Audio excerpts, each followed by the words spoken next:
ज्ञानेश्वरीचं चिंतन करणारी आपण मंडळी आहात. ज्ञानेश्वरीतली एकच ओवी घरी गेल्यानंतर उघडून बघा, आपल्या सगळ्यांच्या पाठातली आहे. ज्ञानोबा आहे म्हणजे भगवान अर्जुनाला जे सांगतात त्याच्यातली भाषा इतकी गोड आहे.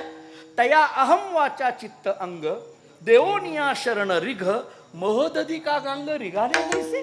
काय ज्ञानोबारांनी दृष्टांत दिला, महोदधी का गांग रिगाले जैसे. मला असं वाटतं उत्तम महाराज कधी कधी एक सिद्धांत पटवून देण्याकरिता अनेक दृष्टांताची रांग देतात. ते ज्ञानेश्वर महाराज एवढंच नव्हे, एकाच ओवीमध्ये अर्ध्या तुकड्यामध्ये सिद्धांत आणि अर्ध्या तुकड्यामध्ये दृष्टांत असं वाङ्मय ते ज्ञानेश्वर महाराज. हीच ओवी बघा ना, तया अहम वाचा चित्त अंग देवोनिया शरण रिग हा सिद्धांत आहे.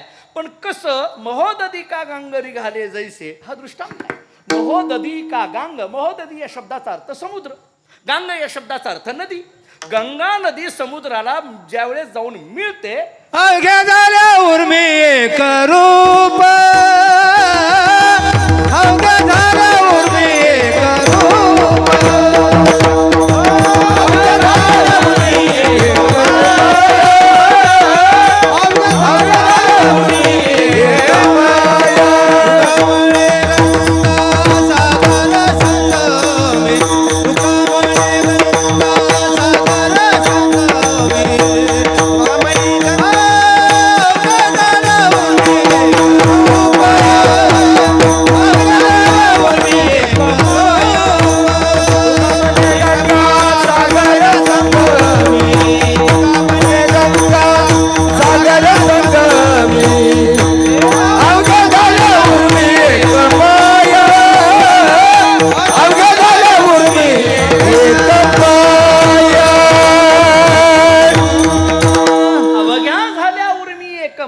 तुका म्हणे गंगा सागर संगमी अवघ्या झाल्या उर्मी एकमय.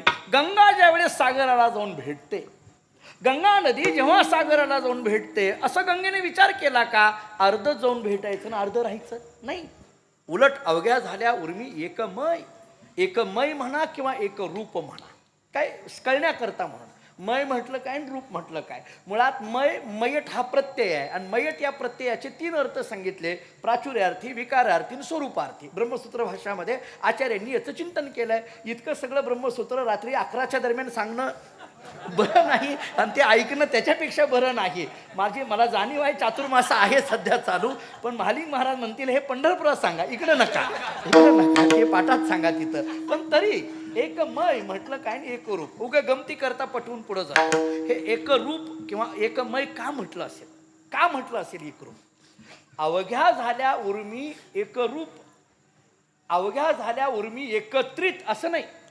हा ऐका नीट माझं बोलणं, अवघ्या झाल्या उर्मी एकत्रित असं नाही. गंगा आणि समुद्र एकत्रित आला नाही, एकरूप झाला. हे महत्वाचं आहे. एकत्रित येणं वेगळं आणि एकरूप होणं वेगळं. एकत्रित आलो आणि एकरूप नाही झालो की काय होतं हे महाराष्ट्राने बघितलंय. काय गरज आहे, हे सांगायची काय गरज आहे? म्हणून एकत्रित नाही, एक रूप झालं पाहिजे. अवघ्या झाल्या उर्मी एकमय. विठाला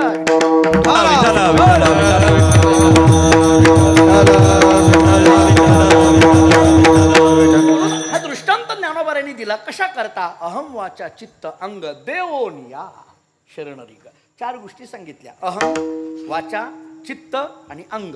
हे 4 गोष्टी ज्या मांडल्या, अहम देणं म्हणजे काय, वाचा देणं म्हणजे काय, चित्त देणं म्हणजे काय आणि अंग देणं म्हणजे काय. हा एक अर्थ असा करता येईल आपल्याला.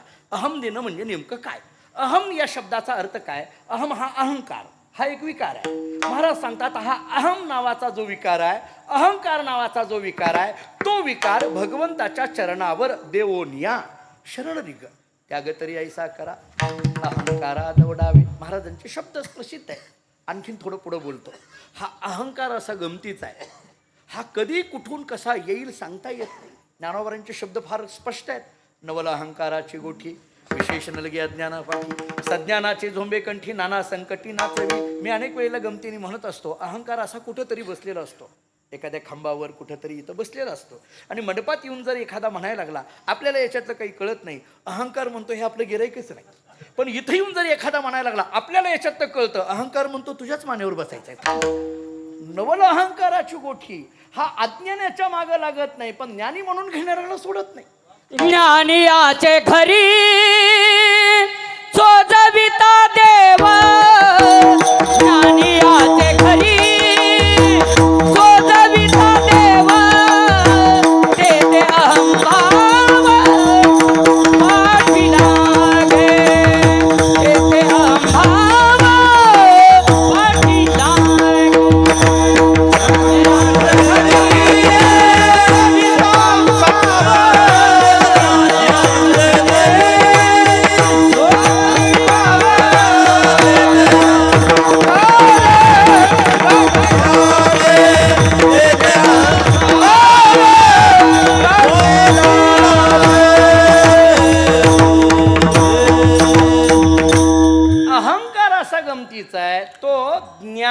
ब्रह्माला सोडत नाही. मी ब्रह्म आहे ह्या म्हणण्यामध्ये सुद्धा अहमच सांगितलं ना. अहम ब्रह्म अस्मी हे सुद्धा एका अर्थाने वृत्तीज्ञानच आहे म्हणून सांगितलं ना. म्हणून तर अमृतानुभव वाचा. ज्ञानोबरायांनी अमृतानुभवामध्ये अज्ञानाचं खंडन जसं केलं तसं ज्ञानाचं सुद्धा खंडन केलं. जाऊ द्या, थोडं पुढं बोलतो. हा अहंकार कुठून तरी आपल्या आतमध्ये येण्याची शक्यता आहे. म्हणून तर नामदेव यांचे शब्द आहेत, अहंकाराचा वारा न लागो राजेसा माझ्या विष्णुदासा भाविकासी. कुठून कसा येईल त्याचा वारा सुद्धा नको, अहंकाराचा वारा सुद्धा नको. असं आहे. जरा थोडं पुढं बोलतो. त्या नारद भक्ती सूत्रामध्ये दुस्संग सर्वथैव त्याज्य हा असं सूत्र आहे. दुस्संग सर्वथैव त्याज्य हा, सर्वथा एव त्याज्य हा असं म्हटलंय. हे सर्वथा असं का म्हटलं? म्हणजे त्याचं काही नको, त्याचा स्पर्श नको, त्याची दृष्टी नको, त्याचा वारा सुद्धा नको. असा आहे. त्याचा स्पर्श झाला असा आहे. विकार असा आहे स्पर्शातून येतो, विकार असा आहे दृष्टीतून येतो, विकार असा आहे वाऱ्यातून येतो. मी आपल्याला त्याची उदाहरणं देतो. स्पर्शातून विकार अंतःकरणामध्ये येतो, दृष्टीतून विकार अंतःकरणात येतो. भागवत ऐकणारी मंडळी आहात आपण, मी धावतो सांगतो. परीक्षिती राजा समोर बसला, कथा ऐकण्याकरता बसला, सगळं खरं आहे. पण मला एका प्रश्नाचं उत्तर द्या. राजा परीक्षिती हा अर्जुनाचा नातू आहे असं जर आम्हाला भागवत सांगतं, महाभारताचा इतिहास सांगतो, मग इतका मोठा असलेला परीक्षिती त्यानं मेलेला साप एका ऋषीच्या गळ्यामध्ये का अडकवावा? कथा अशीच आहे ना. मेलेला साप त्यांनी ऋषीच्या गळ्यात अडकवला, त्यांना शाप मिळाला, अमुक झालं तमुक झालं. का अडकवावा? जरा नीट ऐका माझं बोलणं. मेलेला साप राजा परीक्षितीने एका ऋषींच्या गळ्यात, की जे ऋषी तपश्चर्याला बसलेले होते, त्यांच्या गळ्यात का अडकवला? अशी दुर्बुद्धी परीक्षिती राजाला का झाली?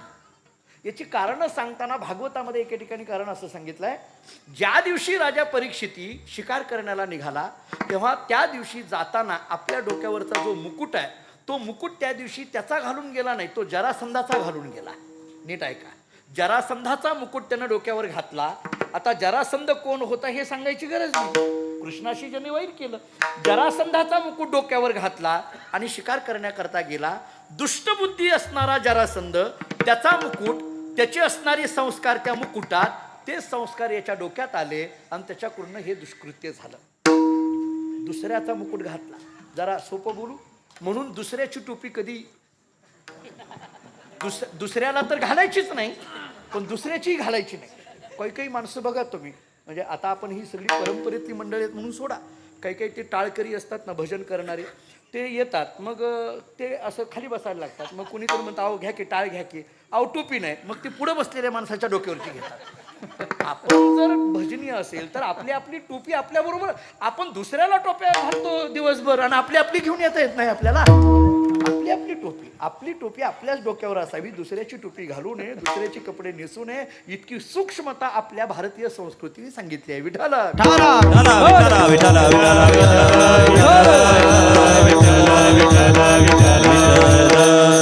एक उदाहरण. बर, एवढंच नाही, दृष्टीतून सुद्धा हे विकार येण्याची शक्यता आहे. दृष्टी जरी झाली तरी विकार येण्याची शक्यता आहे. मी उदाहरण रामायणातलं देतो, वेळ घेत नाही जास्त, पण धावतो बोलतो. रामायणामध्येच नाहीतरी रामायण कथा इथं झालेली आहे आणि त्याहीपेक्षा ज्यांचा स्मरणार्थ हा सेवा चाललेली आहे त्यांच्यामध्ये सीताराम बाबा असल्यामुळे त्यांच्याकरता रामायणाशिवाय दुसरं सांगायचं तरी काय. त्यामुळे थोडासा रामायणाचा आणखीन एक दाखला देतो. माहीत असेल किंवा नसेल, सगळ्यांची थोडा बारकाईने वाचा. भावार्थ रामायणाचा दाखला देतो. काही नाही, जिथं बोलायचं आहे तिथं प्रसंगाला घेऊन जातो. दशरथाची आणि कैकेयीची चाललेली चर्चा काय आहे तिथं या. कैकेयीची आणि दशरथाची चर्चा. ते आता वर मागितले, अमुक झालं तमुक झालं, सगळं झालं. खरं तर आता याच्यातही सूक्ष्मता आहे. कैकेयीच्या मनामध्ये अशा पद्धतीचा विकल्प निर्माण होण्याला सुद्धा कारण कोण आहे? तिचं नाव मंथरा. तिचं नाव मंथरा. याच्याकरता भावार्थ रामायणातली ओवी देतो. भावार्थ रामायणामध्ये कैकेयी कुणाला म्हणायचं, मंथरा कुणाला म्हणायचं, याच्याकरता एकनाथ महाराजांनी एका ओवीमध्ये हे 4 शब्द ठेवलेत. कौसल्या ती सद्विद्या, सुमित्रा ती शुद्ध मेधा, कैकेयी ती अविद्या, कुविद्या मंथरा ती पासी. एवढ्यावर हे थांबत नाही, पुढली ओवी महत्वाची आहे. कुविद्या क्षोभओनी अविद्येशी श्री रामचंद्र पाठविला वनवासी. भावार्थ रामायणातली ओवी आहे. या कुविद्येने अविद्येमध्ये क्षोभ केला. झालं, मंथरेने क्षोभ केला, ती कैकेयीच्या मनात बदल झाला. ती जाऊन त्या याच्यामध्ये कोपभवनामध्ये बसली. ते रामायणामध्ये कैकेयी ज्या भवनामध्ये जाऊन बसली त्याचं नाव कोपभवन असं नाव आहे. कोपभवन म्हणजे सांगू, आमचे वैकुंठवासी प्रातस्मरणीय वक्ते बाबा सांगायचे. आता वक्ते बाबाची कीर्तनं तुम्ही पुष्कळ ऐकली, आपल्याकडे फडावर होतीच. वक्ते बाबा फार गोड बोलायचे. ते असं म्हणायचे की अयोध्येमध्ये राजा दशरथाच्या अनेक राण्या, जर कुणी जर नाराज झालं किंवा एखादी राणी किंवा एखादी पत्नी रुसली तर तिनं त्या कोपभवनात जाऊन बसायचं, तिथं जाऊन बसायचं. असं कुठेही बसायचं नाही. आपल्याला राग आलाय की नाही, रुसली ना, नाराज झाली ना, तिथं जाऊन बसायचं. मग ते राजा दशरथांनी किंवा त्या काळातल्या राजांनी तिथं जाऊन ती समजूत काढायची. हे मी अयोध्येचं सांगतोय. आपली 10 बाय 10ची खोली, कुठं रुसायला जातं बाहेर, आता तिथंच रुसायचं, तिथंच रुसवा काढायचा, तिथंच एका ताटात जेवायचं, निघायचं. चला, काय आपल्या संसाराचं स्वरूप काय आहे. पण हे कोपभवन, ते तिथं जाऊन बसली. ते राजा दशरथ आले, अमुक झालं, सगळं झालं. फार वर्णन भावार्थ रामायणामध्ये केलंय. झालं ते शेवटी वनवास वगैरे मागितला, ते झालं. पण जेव्हा वनवास मागितला, भरताला राज्य, इथपर्यंतही दशरथ राजाने ऐकलं. पण रामाला वनवास म्हटल्यानंतर राजा दशरथ हतबल झाले. नव्हे, त्यांनी एवढी विनंती केली, कैकई काही माग, पण रामाला वनवास मागू नकोस, काही माग. पाय तिचे धरले, इतकं वर्णन केलंय नाथरायाने. काही माग, परंतु रामाला वनवास मागू नको. हे बोलताना राम किती चांगला आहे हे दशरथ राजांनी पटवून दिलं. अभिवादनशीलस्य नित्य वृद्धोपसेविना. हा, अरे राम कसा आहे, नित्य वृद्धोपसेविना असा राम आहे. उपशिक्षितात्मने असा राम आहे. उपासित लोकाय असा राम आहे. अभिवादनशीलस्य असा राम आहे. इतकं वर्णन करायला सुरुवात केली. असा राम आहे, असा राम आहे, हे राम आहे. कारण रामाचे वर्णन गुणांची करायला सुरुवात केली. कैकईच्या कानावर राम राम राम राम शब्द पडून पडून पडून पडून कैकईचं मन बदलायला लागलं. नीट ऐका आता, कैकईचं मन बदलायला लागलं.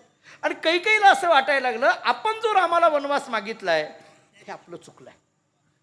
हे एकनाथ महाराजाशिवाय दुसरं कोणत्या रामायणात सापडणार नाही. बरं, मी तो थोडं पुढं बोलेल. कैकईच्या मनात काय चाललंय हे ज्यांना कळतं त्यांचं नाव एकनाथ महाराज, त्यांचं नाव एकनाथ महाराज. कैकईच्या मनातली भावना त्यांनी ओळखली आणि कैकईचं मन बदलतंय हे बदलायला लागलंय. तिला असं वाटायला लागलं की आपण रामाला वनवास मागतोय, हे चुकतंय आपलं, ही मागणी आपण माघारी घ्यावी. असं कुणाच्या मनात आलं? कैकईच्या मनात आलेला भाव चेहऱ्यावरनं प्रगट होत असतो. हे मानसशास्त्राचं वाक्य आहे. मानसशास्त्र काय सांगतं? आमचं मन काय आहे तो चेहरा सांगत असतो. इंग्रजीमध्ये याला फेस रिडिंग असं म्हणतात. चेहरा वाचणं. चेहरा बघितलं की कळतं मनात काय चाललंय. चेहरा बघितलं की कळतं मनात काय चाललंय. ही कला 2 लोकांना जास्त आहे. एक राजकारण्यांना आणि दुसरी महाराज लोकांना जास्त आहे कला. आम्हाला सुद्धा चेहरा बघितलं की कळतं की हा नाश्त्याच्या पंक्तीचा आहे का दुपारच्या पंक्तीचा, लगेच कळतं आम्हाला. खरं बोलायला काय गेलं, बाबांच्या समोर आहे, माझं असो नाही तर महाराज असो. आम्ही काय सप्ताह करताना आम्ही माणूस बघूनच त्याला पंगत टाकतो. ह्याला काय झेपतंय, ह्याला काय झेपतंय त्या पद्धतीने. आणि ती कला आम्हाला दिली म्हणूनच आम्ही महाराज आहोत. आणि ही कला ज्याच्याकडे त्यानंच महाराज व्हावं, महाराज होण्याकरता पाठांतरच असावं असं काही नियम नाही, असं काही नियम नाही. पण ही कला पाहिजे, ही पाहिजे, कळतं ते. मग ते लगेच तिचं मन बदलायला लागलं. तिच्या चेहऱ्यावरनं ते प्रगट व्हायला लागलं. आणि कैकईचा चेहरा सांगायला लागला की तिचं मन बदलायला लागलंय. हे खिडकीतून मंथरेने पाहिलं. नीट ऐका, खिडकीतून मंथरेने पाहिलं. जरा पुढे बोलू. कोण पाहते खिडकीतून? मंथरा. माझं वाक्य ऐका.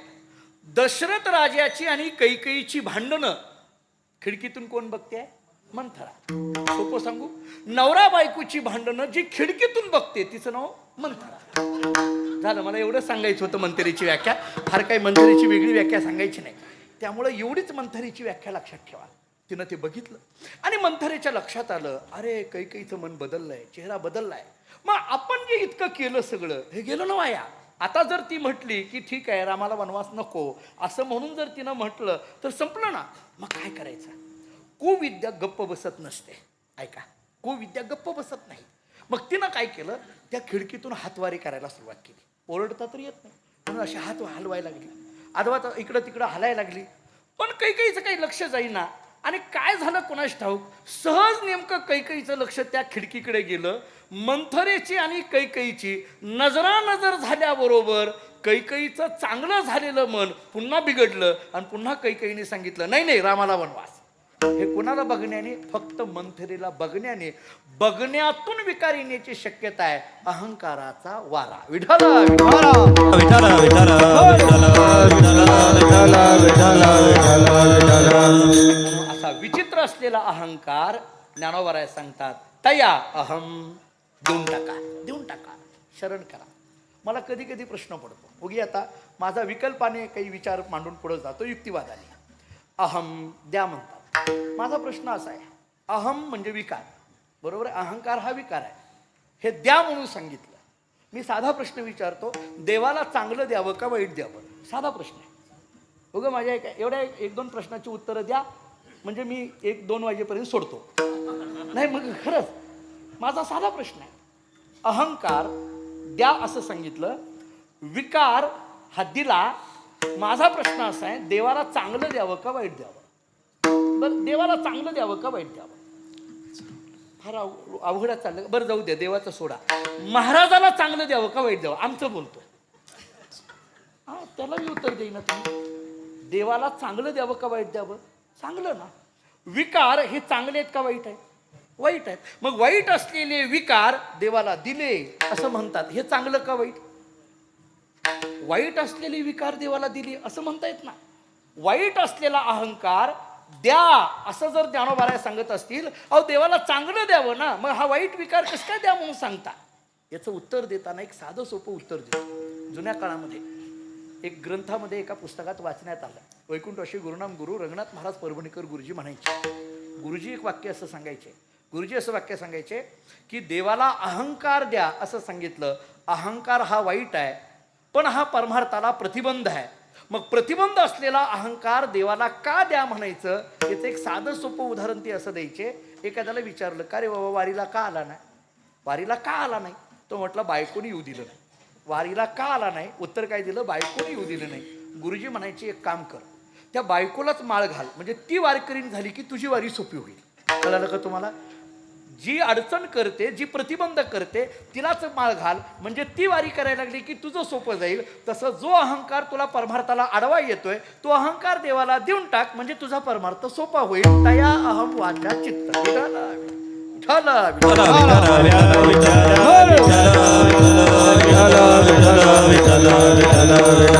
अहम दिला एक, वाचा दिली. वाचा दिली म्हणजे शब्द देऊन टाकला, तिथंच चरणावर बोलण्याची नाही. आता देवाविनं काय घे याला म्हणा.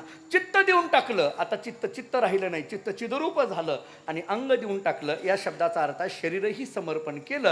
तया अहम वाचा चित्त अंग देऊन या शरण रिग महोदधी का गांग रिघाले जैसे. असं अहम वाचा चित्त अंगाने जे देवाला अनन्य गतीने शरण गेले, तुकाराम महाराज म्हणतात, या जगात फक्त तेच उत्तम आहेत. अभंगाचं उत्तम त्यायाती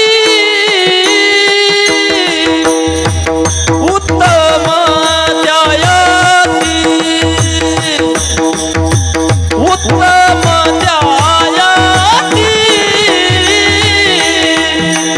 उत्तम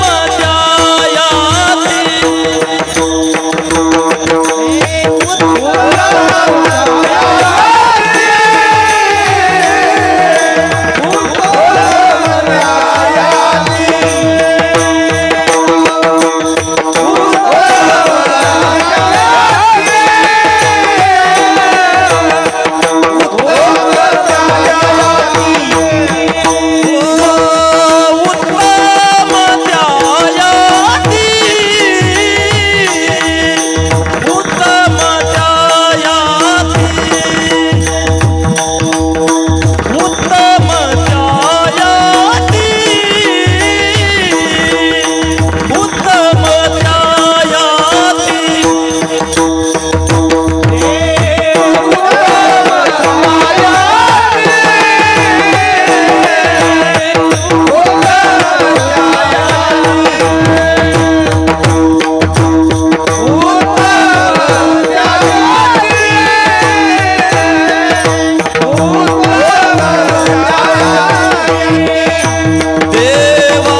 उत्तम त्या याती देवा शरणानन्य गती नाही दुजा ठाव काही उत्तम मध्यम भाव विढाला विढाला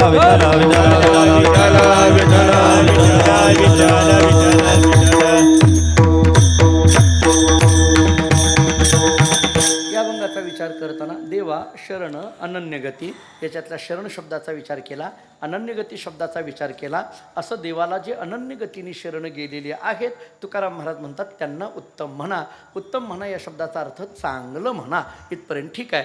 एवढाच अर्थ आहे का उत्तम शब्दाचा? नाही. आणखीन एक आध्यात्मिक अर्थ सांगतात. काय सांगतात? नाही दुजा ठाव काही उत्तम मध्यम भाव. ज्यांच्या ठिकाणी कोणत्याही पद्धतीचा दुजा भाव राहिलेला नाही. नाही दुजा ठाव काही उत्तम मध्यम भाव. आता कनिष्ठ मध्यम आणि उत्तम असा कोणत्याही पद्धतीचा भेद ज्यांच्याकडे राहिला नाही ना त्यांना उत्तम म्हणा. म्हणजेच कोणत्याही पद्धतीचं द्वैत राहिलं नाही, कोणत्याही पद्धतीचा भेद राहिला नाही. थोडं आणखीन पुढं बोलायचं झालं तर कसलीही विषमता राहिली नाही त्यांना उत्तम म्हणा. हे महत्त्वाचं आहे बरं का. विषमता राहिली नाही त्यांना उत्तम म्हणा. मी आपल्या ऐकण्यातलं प्रमाण देऊन पुढं जातो. तुकोबारायांची भाषा कशी आहे पहा. आता हे सोवळे झाले त्रिभुवन विषम दोहोनी सांडी येले. महाराजांचे शब्द आहेत. विषम दोहोनी सांडी येले. आता कसलीही विषमता राहिली नाही. एकनाथ महाराजांची भागवतातली ओवी अशी आहे. जग पाहता दिसे विषम परी विषमे देखे सम ब्रह्म तेची समदर्शी परम हा गुण निरुपम पै चौथा. नाथ भागवत आम्हाला असं सांगतं जगामध्ये बघितलं तर सगळी विषमता, पण या विषमतेमध्ये सुद्धा ज्यांनी समता पाहिली ते समदर्शी म्हणा, त्याला समब्रह्म म्हणा. जे जे दिसे भूत ते ते मानिजे भगवंत किंवा भरला घन दाट हरी दिसे. या भावनेमध्ये जे गेलेले आहेत याला खरं सोवळं म्हणा, यालाच खरं शुद्ध म्हणा, यालाच खरं उत्तम म्हणा. विठाला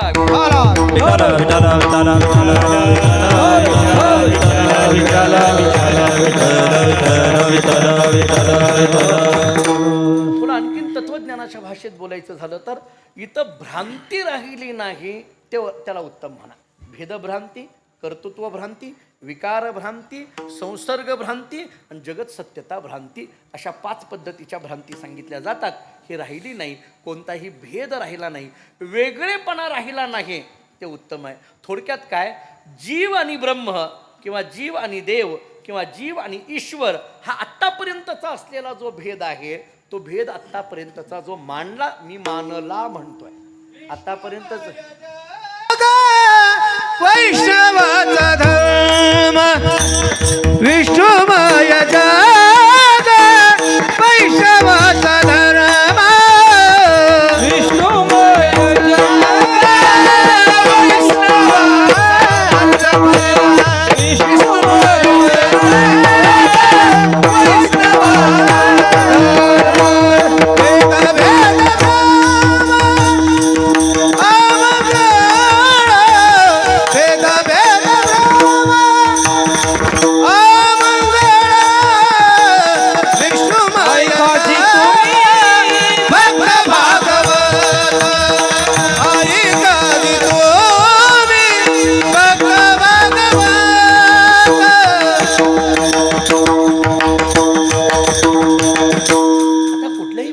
भेद राहिला नाही. आम्ही याच्या पलीकडे गेलो अशी स्थिती आहे.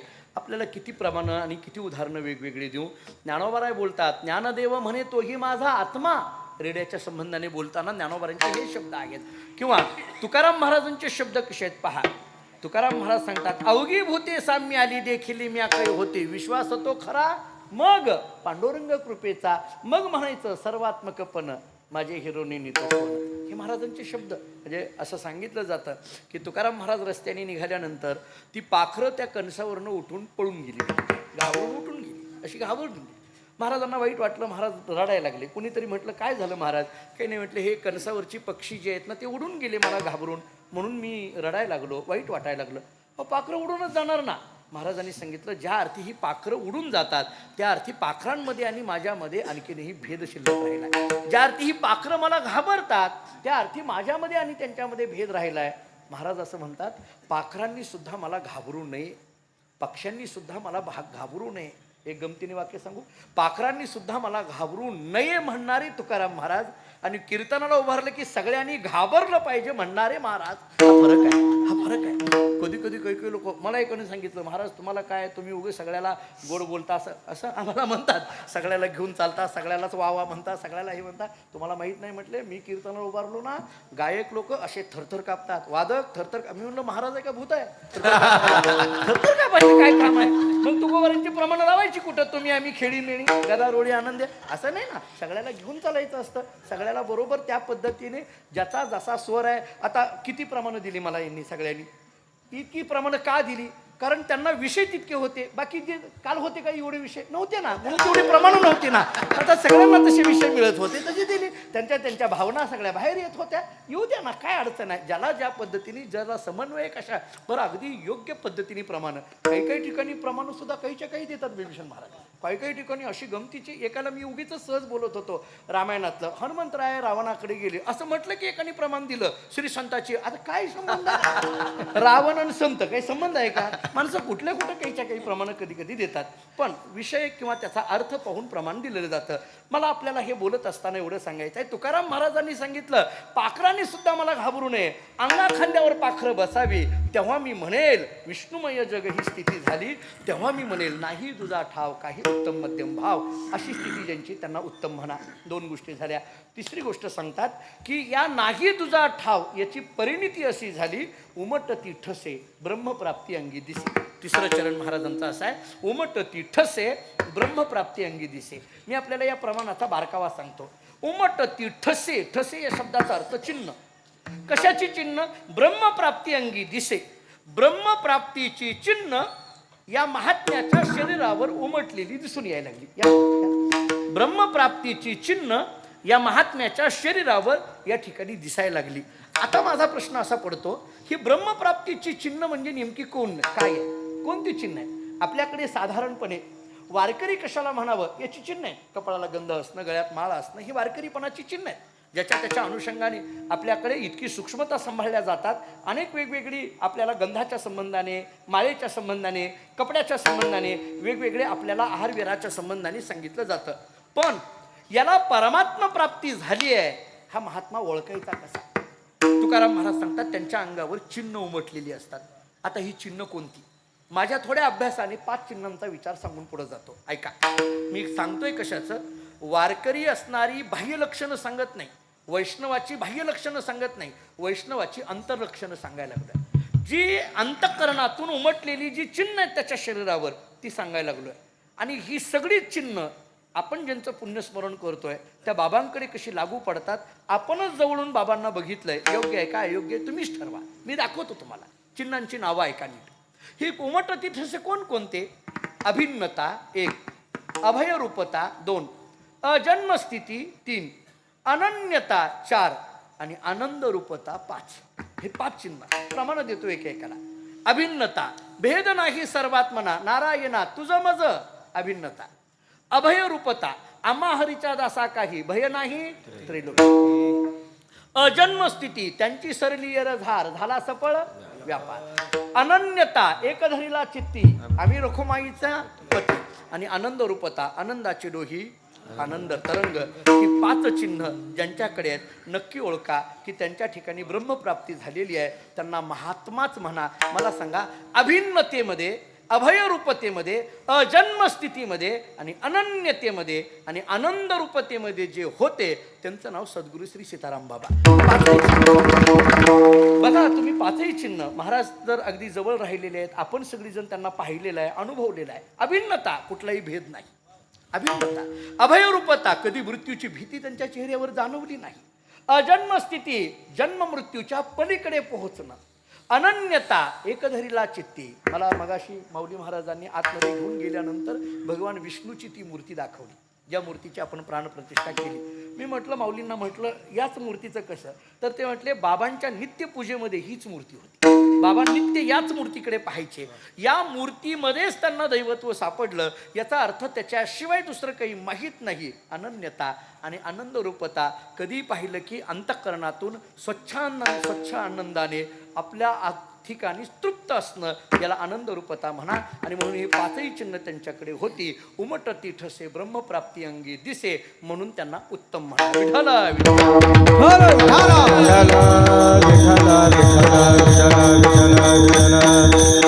मग शेवटच्या चरणामध्ये महाराजांची भाषा अशी आहे की उत्तम कुणाला म्हणायचं?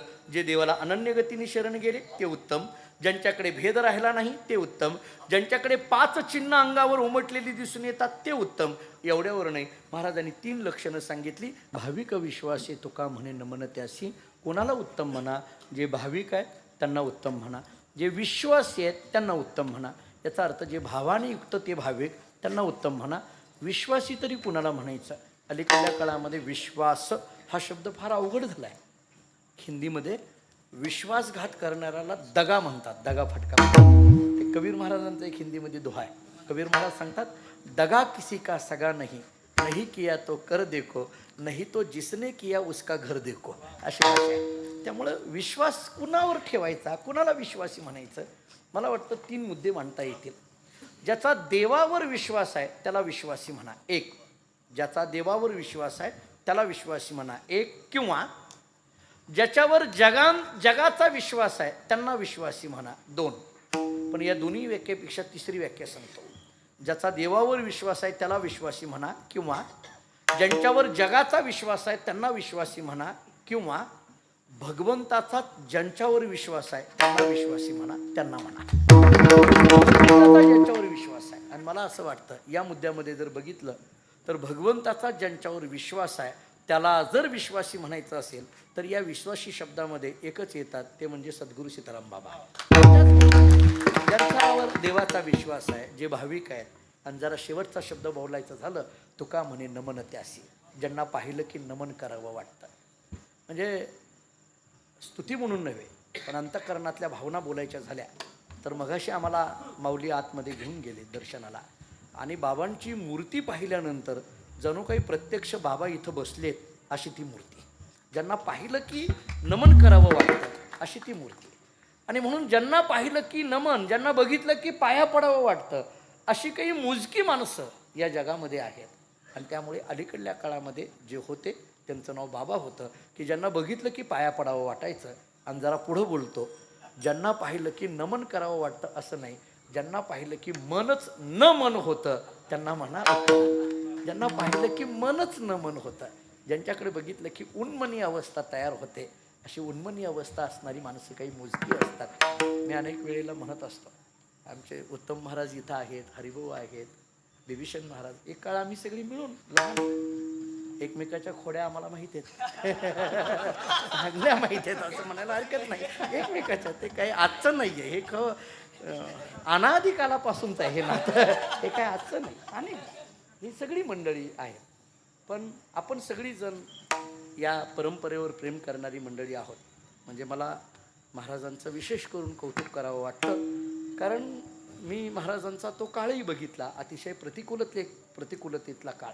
म्हणजे आमचा जो गीतेबाबांचा मठ आहे फार जुना मठ, म्हणजे ते माळवदाचा मठ.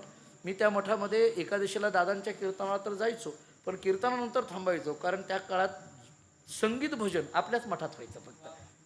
सतीश महाराज इथं आहेत, सिद्धू बुवा असायचे गोपाळपूरचे आमचे, त्यानंतर जगन्नाथ बुवा वाडेकर असायचे, आणि मंकले काका असायचे.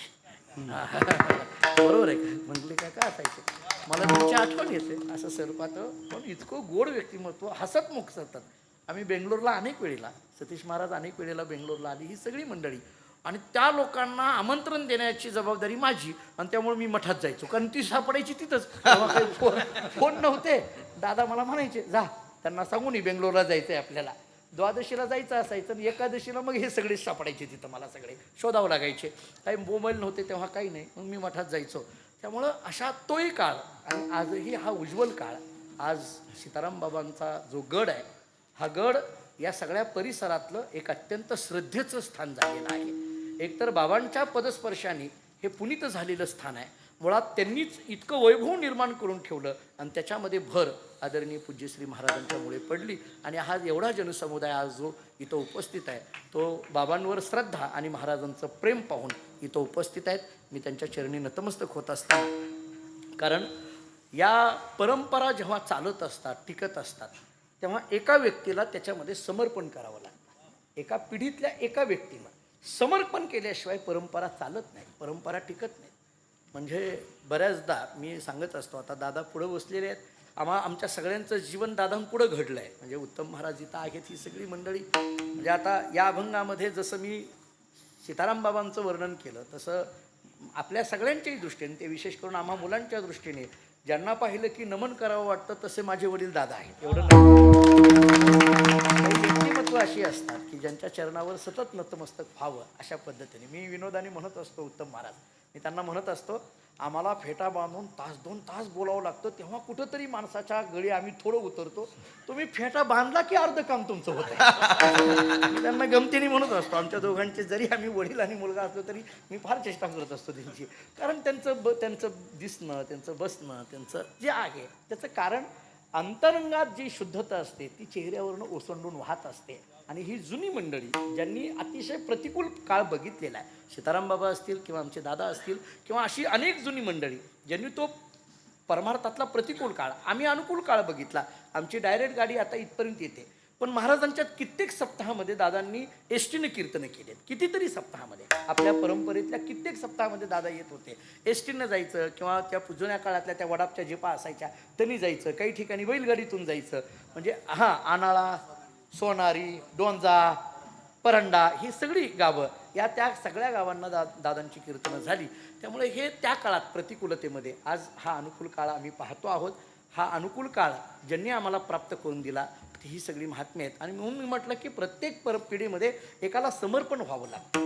म्हणजे मुलगा जन्माला आला तर लगेच ते वडील आमच्या परंपरेमध्ये सांगत असतात, ज्ञानेश्वरी वाच, तुला हे करायचं आहे, भजन कर, तुला हे करायचं आहे, अभ्यास कर, तुला हे करायचं आहे, तू हे दिंडी कर, तुला कीर्तन करायचं आहे, दिंडी कर का तुला फड चालवायचं आहे, परंपरा चाल, महिनावारीची दिंडी कर, महिनावारीचा फड चालव, तुला करायचं आहे. लहानपणापासून शिकवलं जातं, करायचं आहे तुला, करायचं आहे तुला. हे परंपरेतल्या. आता दुसरीकडे तसं नाही. तू एखादा कीर्तनकार आपल्या ह्याच्यात पडू नको, फार अवघड आहे. त्यातल्या त्यात 2 वर्षाच्या लॉकडाऊनमध्ये तर सगळ्यांनी सोडलं. पण परंपरा सोडता आल्या का महाराज? आपणच विचार करा. आम्ही कित्येकदा लॉकडाऊनमध्ये सुद्धा महिनावारीला महाराजांची माझी भेट व्हायची. एकच आम्हीच गळ्यात विना, आमच्याच खांद्यावर पताका, आमच्याच गळ्यात टाळ, पण कराव्या लागल्या का? परंपरा चालवायच्या असतात. त्यामुळे परंपरा चालवत असताना अनेक प्रतिकूलतेंना तोंड द्यावं लागतं. पण ते देत असताना बाबांसारखी कृपा पाठीमागं असेल तर त्या सगळ्या लीलया पार पडल्या जातात. आणि म्हणून पुन्हा एकदा बाबांच्या चरणी नतमस्तक या ठिकाणी होतो. त्यांच्या पुण्यस्मरणानिमित्त त्यांच्या चरणी साष्टांग दंडवत घालतो. या निमित्ताने आपल्या सगळ्यांचं दर्शन या ठिकाणी करता आलं होतं. याच ठिकाणी थांबतो. ज्ञानेश्वर ज्ञानेश्वर माऊली